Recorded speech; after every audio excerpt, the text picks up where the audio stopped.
நண்பர்கள் அனைவருக்கும் வணக்கம்.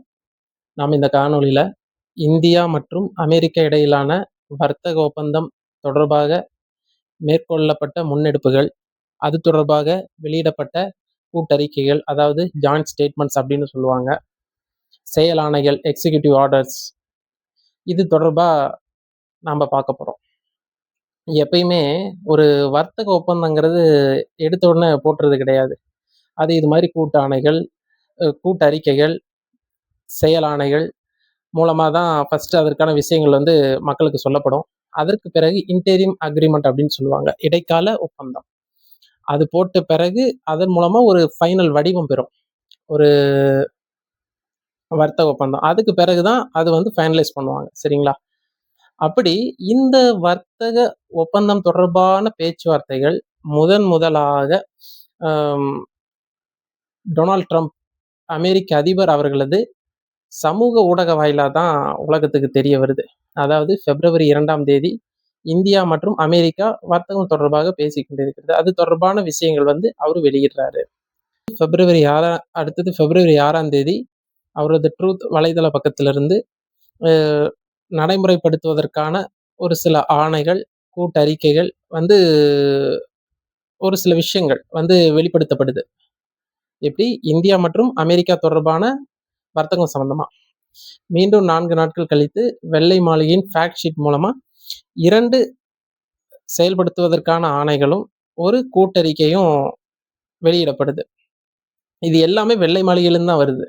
எதுவுமே நம்ம இந்திய அரசிலிருந்து வெளிவரவே இல்லை. இது தொடர்பான விஷயங்கள் எதுவுமே நம்ம அவங்கள்ட்ட இருந்து தான், அதாவது அமெரிக்காட்ட இருந்து தான் நாம தெரிஞ்சுக்கிறோம். நம்ம நாடு அமெரிக்காவோட செய்திருக்க வர்த்தக ஒப்பந்தங்களை. சரிங்களா? அதுதான் இதுல இருக்கக்கூடிய ஒரு நகைமுரண் நம்ம தெரிஞ்சுக்கணும். அப்புறம் சிறிது நாட்கள் கழித்து மோடி அவர்கள் பதிவிடுறாரு, இது மாதிரி இந்தியா மற்றும் அமெரிக்கா இடையிலான அந்த வரிகள் இந்தியா மேல ஏகப்பட்ட வரிகள் போடப்படுது அமெரிக்காவால. அந்த வரிகளை குறைப்பது சம்பந்தமா பேச்சுவார்த்தைகள் நடந்துட்டு இருக்கு அப்படின்னு பிரதமர் மோடி அவர்களது பதிவின் மூலமாக மக்களுக்கு தெரியப்படுத்தப்படுது. சரிங்களா? அதுல பேசப்பட்ட விஷயங்கள் என்னென்ன அப்படின்னா, இப்ப இந்த தண்டமாக விதிக்கப்பட்ட வரிகள், அதாவது நீ ரஷ்யாட்ட இருந்து எண்ணெய் வாங்கக்கூடாது, வாங்குறதுக்காக உனக்கு பெனால்ட்டியா 25% வரி போடுறான் அப்படின்னு ஆகஸ்ட் மாசம் அறிவிச்சாங்களே, அது 25%. அது இல்லாம ஒரு 25% வரி இந்தியா மேல போடப்பட்டிருந்தது. மொத்தம் எவ்வளவு ஆச்சு? 25, 50. அந்த 50% வரியில நீ ரஷ்யாட்ட இருந்து எண்ணெய் வாங்காத பட்சத்துல அந்த 25% வரி நீக்கப்படும். ஒண்ணு. மேற்கொண்டு அந்த 25% வரி, இன்னொரு 25% இருக்கு இல்லையா, அதை 18% குறைக்கிறாங்க. என்னோட பொருட்களை 0% வரி, எந்த ஒரு வரியும் இல்லாம உன் நாட்டுல இறக்குமதி செய்யறதுக்கு நீ அனுமதி கொடுக்கும் பட்சத்துல நீ என் நாட்டுக்கு பொருட்களை 18% வரி அடிப்படையில என் நாட்டுக்கு நீ ஏற்றுமதி பண்ணிக்கலாம் அப்படிங்கிற அடிப்படையில அந்த 18% வரிங்கிறது நிர்ணயிக்கப்படுது. சரிங்களா? இதுல இது ரெசிப்ரோக்கல் டரிஃப் அப்படிங்கிறாங்க. அதாவது ரெசிப்ரோக்கல் டரிஃப்னா வேற எதுவுமே கிடையாது. இப்ப நீ என்கிட்ட 18% வரி என் மேல சுமத்துறீன்னா அதே 18% வரி நான் உன் மேல சுத்துவேன். ஆனா இங்க எப்படி இருக்குன்னா, எனக்கு நீ வரி எதுவும் விதிக்க கூடாது அப்படின்னா உன் பொருட்களுக்கு 18% வரியின் அடிப்படையில நீ என் நாட்டுக்கு ஏற்றுமதி பண்ணிக்கலாம் அப்படிங்கிறாங்க. இது அந்த ரெசிப்ரோக்கல் டரிஃபுக்கே முரடா இருக்கின்ற விஷயம். சரிங்களா? மேலும் என்னென்ன சொல்றாங்க அப்படின்னா, இது மட்டும் இல்லாம 5 வருடம் கால இடைவெளி அடிப்படையில $500 பில்லியன் மதிப்பிலான பொருட்களை இந்தியா அமெரிக்காவிடமிருந்து இறக்குமதி பண்ணணும் அப்படின்னு சொல்றாங்க. அது மட்டும் இல்லாம மேலும் என்னென்ன விஷயங்கள் சொல்றாங்கன்னா, தேசிய பாதுகாப்பு, வெளியுறவு கொள்கை, பொருளாதார விஷயங்கள் என அனைத்திலும் இந்திய அரசு அமெரிக்காவுடன் இசைந்து செயல்படுவதாக அந்த கூட்டறிக்கையில கூறப்படுது. சரிங்களா?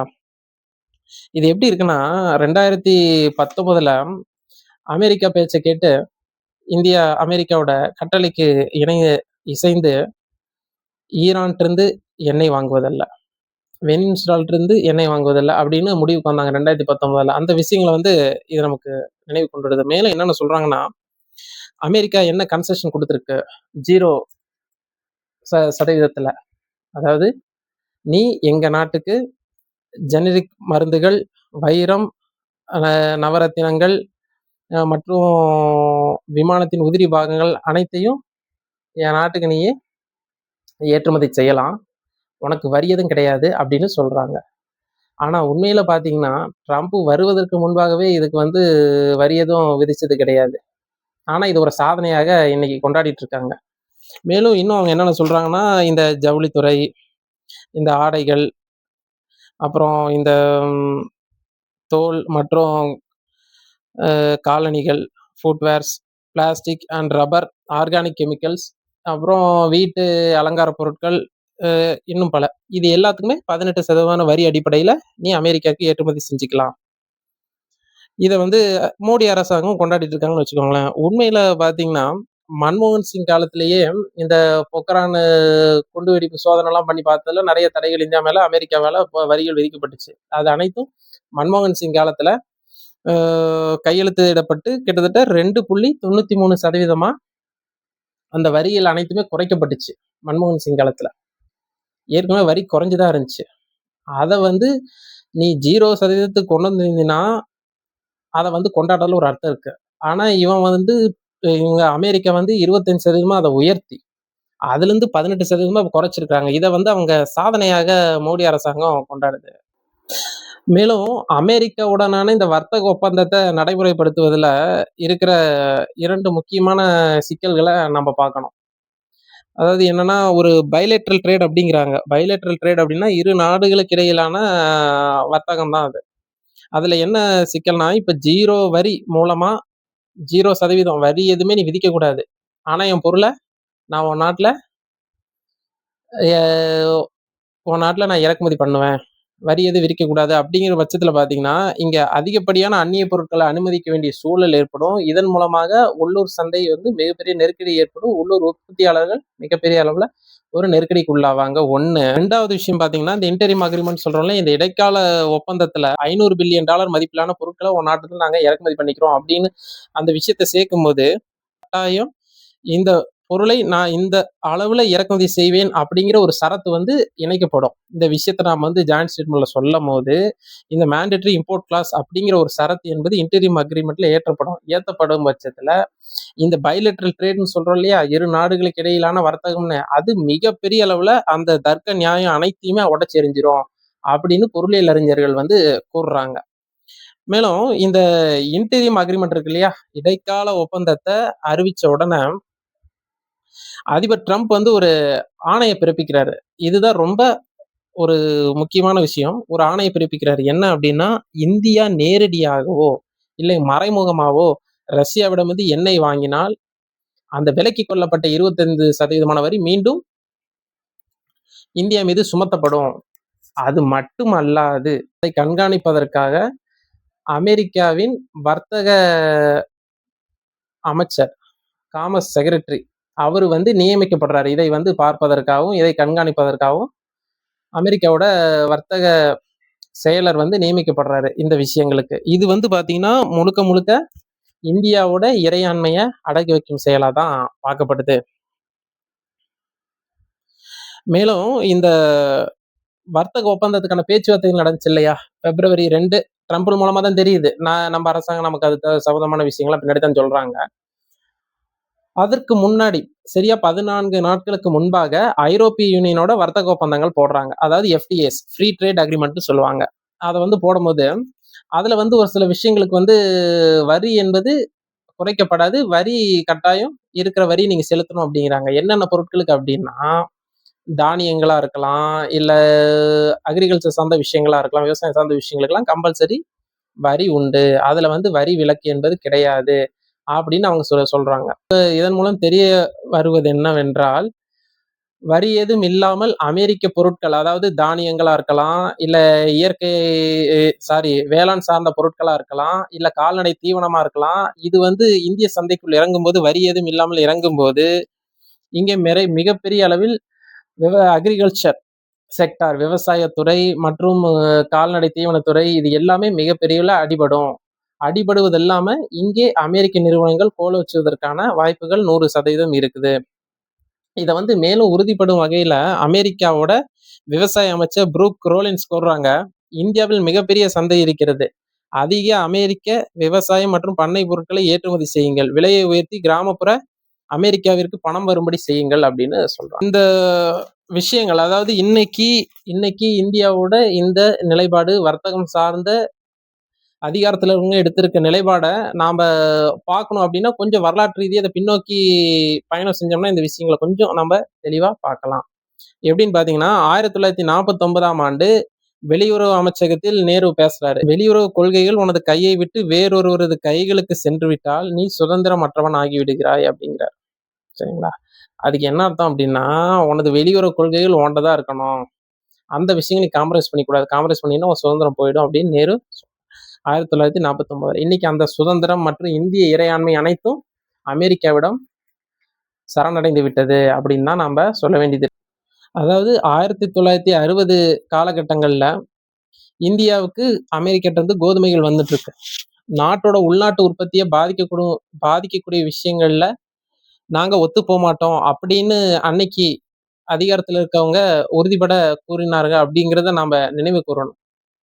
அதற்கு நான் உனக்கு அனுப்பி கொண்டிருக்கும் கோதுமை அனுப்ப மாட்டேன் அப்படின்னு அமெரிக்கா மிரட்டிய போதும் அன்னைக்கு அதிகாரத்துல இருந்தவங்க பணியில. ஆனா இன்னைக்கு எல்லாம் தலைகீழா நடந்துட்டு இருக்கு அப்படிங்கிறதான் பார்க்கணும். 2019ஆம் ஆண்டுல பிரதமர் நரேந்திர மோடி அவர்கள் ரீஜனல் காம்ப்ரிஹென்சிவ் எக்கனாமிக் கோஆபரேஷன், அதாவது RCEC அதுல இருந்து வெளியேறாரு. அப்போ அவர் சொல்றாரு, மகாத்மா காந்தியோட சத்திய சோதனைய மேற்கோள் காட்டிட்டு அவர் சொல்றாரு, சீனாவோட ஆதிக்கம் இதுல அதிகமா இருக்கு. சீனாவோட ஆதிக்கம் இந்த கூட்டணியில இந்த வர்த்தக கூட்டணியில அதிகமா இருக்கிறதுனால இதுல இருந்து நான் வெளியேறேன் அப்படின்னாரு. இன்னைக்கு இந்தியா ஈரானிடமிருந்து எண்ணெய் வாங்குவதை நிறுத்தியாச்சு ஏற்கனவே. இப்ப ரஷ்யாவிடம் டிஸ்கவுண்ட் ரேட்ல நமக்கு எண்ணெய் வந்துருச்சு, அதையும் நிறுத்தியாச்சு. இப்ப சபார் போர்ட் அப்படின்னு சொல்லுவாங்க, இது ஈரான்ல இந்தியா உருவாக்கிட்டு இருந்த ஒரு துறைமுகம் அப்படின்னு தான் சொல்லணும். இது கிட்டத்தட்ட 400 கோடி ரூபாய் ஒவ்வொரு பட்ஜெட்லயும் ஒதுக்கியிருக்காங்க. கிட்டத்தட்ட 2 பட்ஜெட்ல இப்படி ஒதுக்கியிருக்காங்க. ஆனா இந்த பட்ஜெட்ல அதுக்கு ₹1 கூட ஒதுக்கல. காரணம் இதுவும் அந்த விஷயத்துல பேசப்பட்டிருக்கு. அதாவது சபார் போர்ட் நாங்க ரெடி பண்ண மாட்டோம். அங்க ரெடி பண்ணும் பட்சத்துல வெஸ்ட் ஏஷியால இந்தியா வர்த்தகம் செய்வதற்கு நிறைய வாய்ப்புகள் இருந்தது. இப்ப அதையும் கைவிட்டாச்சு. இந்த இந்தியா மற்றும் அமெரிக்காவுடனான இந்த வர்த்தக ஒப்பந்தம் மூலமா கைவிட்டிருக்காங்க அப்படிங்கிறத நம்ம தெரிஞ்சுக்கலாம். இதன் மூலமாக எந்த காரணத்துக்காக இன்னைக்கு மோடி வெளியே வந்தாரோ அந்த சீனாவோட ஆதிக்கம் பெருகும். எப்படின்னு பாத்தீங்கன்னா, அவங்க அந்த குறைந்த விலையில எண்ணெய்களை கொள்முதல் செய்வாங்க ரஷ்யாட்ட இருந்து. மேலும் ஈரான்ல அவங்களோட செல்வாக்கு அந்த பகுதிகளில் அதிகமாகுவதற்கு, ஏன்னா இந்தியா தான் அந்த சபார் போர்ட்டம் ரெடி பண்ணல இல்லையா, ரெடி பண்ணாத பட்சத்துல அவங்க அந்த இடத்துல ஆதிக்கம் செலுத்துவதற்கும் வணிக ரீதியாக மேம்படுத்திக்கிறதுக்கும் மிகப்பெரிய வாய்ப்புகள் இருக்குன்னு நம்ம தெரிஞ்சுக்கலாம். இந்த $500 பில்லியன் மதிப்பிலான பொருட்களை இந்தியா வாங்குறதுல மிகப்பெரிய இன்னொரு பிரச்சனையா எதை சொல்றாங்கன்னா, இப்ப இந்தியா ஏற்கனவே ஐரோப்பிய யூனியனோட வர்த்தக ஒப்பந்தம் போட்டிருக்கு. சரிங்களா? அதுக்கு பிறகு யூரோப்பியன் ஃப்ரீ ட்ரேட் அசோசியேஷன் மற்றும் நியூசிலாண்டோடலாம் அவங்க வர்த்தக ஒப்பந்தம் போட்டிருக்காங்க. இப்ப அமெரிக்காவிடம் இருந்தே $500 பில்லியன் மதிப்பிலான பொருட்களை அவங்க இறக்குமதி செய்தால் பிற நாடுகளோட அவங்க வர்த்தகம் செய்வது, முதலீடுகளும் சரி இல்ல ஏற்றுமதி இறக்குமதி, இது எல்லாமே பிற நாடுகள்ல அவங்க வர்த்தகம் செய்வது இந்தியா மிகப்பெரிய அளவுல பாதிப்படையும். மேலும் அவங்களோட கமிட்மெண்ட்ஸ், ஏற்கனவே பினான்சியல் கமிட்மெண்ட்ஸ் இருக்கு இல்லையா, இந்தியா நான் அவங்களோட இதெல்லாம் வர்த்தகம் அது எல்லாமே பாதிப்புக்குள்ளாகும். பொருளாதார ரீதியா நம்ம இதுல ஒரு கவனிக்க வேண்டிய ஒரு முக்கியமான விஷயம் என்னன்னா, நாட்டோட பொருளாதாரத்தை அதுல பாதாளத்துக்கு தள்ளக்கூடிய விஷயம் இதுதான். இப்ப இந்தியா மற்றும் அமெரிக்கா இடையிலான இரு நாடுகளுக்கு இடையான வர்த்தகம் 2025 கணக்குப்படி $132.13 பில்லியன். சரிங்களா? இதுல இந்தியாவோட இறக்குமதி செய்தது மட்டும் 45.62 அமெரிக்கால இருந்து கணக்குப்படி. சரிங்களா? இதே அமெரிக்காவுக்கு எவ்வளவு இருக்குன்னா 87.4. அதாவது இந்தியா அமெரிக்காவுக்கு ஏற்றுமதி செய்ததை விட அதிகமாக இறக்குமதி செய்ததுல இந்தியாவுக்கு ஏற்பட்ட பொருளாதார நெருக்கடி மட்டும் கிட்டத்தட்ட $45.7 பில்லியன். அதான் ட்ரேட் டெபிசிட் அப்படின்னு சொல்றோம். இது பன்மடங்கு உயரும் அப்படின்னு சொல்லப்படுது. இந்த விஷயம் இந்த தொகை $500 பில்லியன் இவங்க பண்ணும்போது இது இன்னும் அதிகமாக பெருக்கெடுக்கிறதுக்கான வாய்ப்புகள் நிறையவே இருக்கு. ட்ரேட் டெபிசிட் அப்படின்னா என்ன நான் சொல்லிடுறேன் ரொம்ப சிம்பிளா. இப்ப நான் ஏற்றுமதி செய்யற அதே அளவுக்கு இறக்குமதியும் செஞ்சிட்டு இருந்தா அது ஒரு சரி நிகரான வர்த்தகம். இப்ப நான் ஏற்றுமதி செய்யறத விட அதிகமா இறக்குமதி பண்ணிட்டு இருந்தாங்கன்னா அது பேரு ட்ரேட் டெபிசிட் அப்படின்னு நம்ம சொல்றோம்.